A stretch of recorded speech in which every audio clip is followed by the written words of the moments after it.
US election में Donald Trump की जीत के बाद एक शख्स को इतना बड़ा झटका लगा कि उसने अपना पूरा परिवार खत्म कर लिया। इस शख्स ने 5 लोगों की जान ले ली। ट्रंप के राष्ट्रपति चुनाव जीतने के बाद शख्स ने ये बड़ा और खौफनाक कदम उठाया। इस शख्स ने अपनी पत्नी, पूर्व पत्नी और 2 बेटों को मौत के घाट उतार दिया और फिर इन सबको खत्म करने के बाद उसने अपनी भी जान ले ली। ये शख्स सोशल मीडिया पर लगातार ट्रंप विरोधी पोस्ट शेयर करता था। माना जाता है कि ये मानसिक स्वास्थ्य संबंधी बीमारी से भी जूझ रहा था। पुलिस को 2 अलग-अलग घरों से ये शव बरामद हुए हैं। ये मामला है अमेरिका के मिनेसोटा का, जहां पर 46 साल के एंथनी नेफ्यू ने ये खौफनाक कदम उठाया और एक झटके में अपने पूरे परिवार की जान ले ली।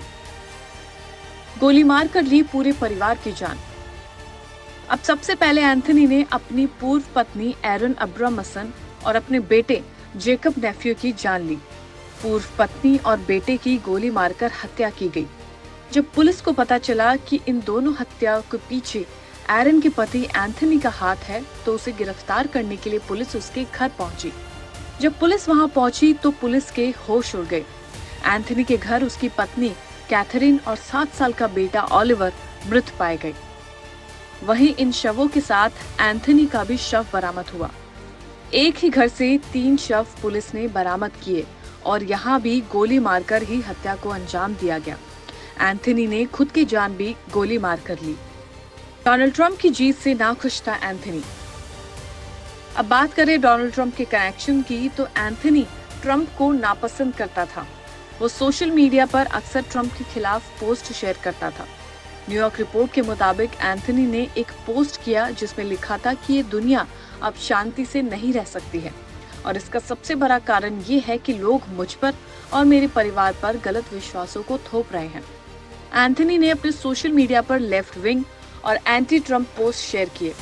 एंथनी ने पूर्व राष्ट्रपति Barack Obama, Donald Trump, president Joe Biden और उपराष्ट्रपति कमला हैरिस की फोटो भी शेयर की और उस पोस्ट में ट्रंप के लिए नफरत भरे शब्दों का इस्तेमाल किया और बाकी नेताओं के लिए अच्छे शब्दों का इस्तेमाल किया गया।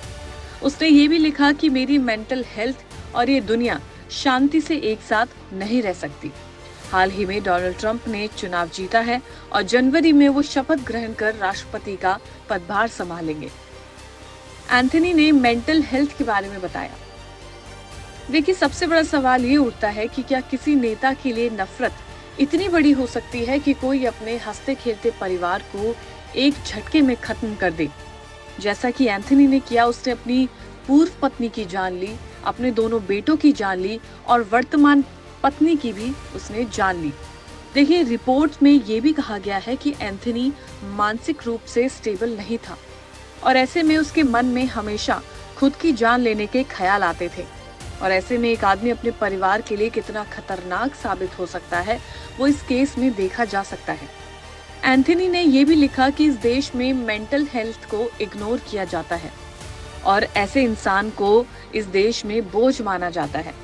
ना ही कोई मदद करता है और ना ही कोई समझने को तैयार होता है। उसने आगे कहा कि अमेरिकियों ने इस बात से हमेशा मुंह फेरा है कि मानसिक स्वास्थ्य संबंधी समस्याओं का सामना करना चाहिए और कैसे करना चाहिए। इस केस से ये जरूर समझ आता है कि मेंटल हेल्थ पर ध्यान देना कितना जरूरी है, वरना अंजाम कुछ भी हो सकता है। ऐसे में सबसे बड़ा रोल अगर कोई प्ले करता है तो वो है एक परिवार। अगर परिवार के लोग सभी सदस्यों पर बराबर का ध्यान दे तो मेंटल हेल्थ को ठीक किया जा सकता है। एक मेंटल हेल्थ को ठीक करने के लिए अपनी बातों को दूसरे लोगों से साझा करें, एक परिवार में रहकर एक दूसरे की समस्याओं को सुने, समझें और उसका सलूशन निकालें। और क्योंकि अगर मेंटल हेल्थ पर ध्यान नहीं दिया तो जैसा कि इस केस में देखा गया कि एंथनी ने कितना खौफनाक कदम उठाया, उसने एक झटके में अपने पूरे परिवार को खत्म कर लिया। तो जरूरी यही है कि अपने परिवार पर ध्यान दें और एक दूसरे के दिमाग में क्या चल रहा है उन थॉट्स को एक दूसरे से शेयर करें।